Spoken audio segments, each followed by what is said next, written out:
জাতীয় বিপ্লব সংহতি দিবস উপলক্ষে গাজীপুরে বিএনপির উদ্যোগে বিশাল র্যালি অনুষ্ঠিত হয়েছে।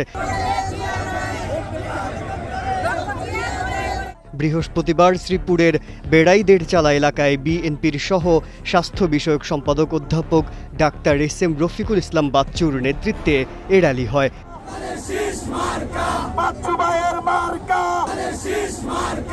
এরপর ঢাকা ময়মনসিংহ মহাসড়কে শোভাযাত্রা বের হয়ে গড়গড়িয়া মাস্টারবাড়ি এলাকায় গিয়ে শেষ হয়।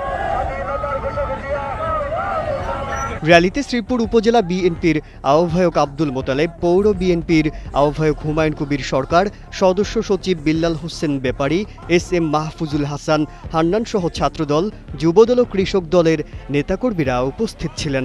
টানা তৃতীয়বার অর্জন করেছে দেশের সেরা সুপার ব্র্যান্ড স্বীকৃতি বসুন্ধরা টিস্যু।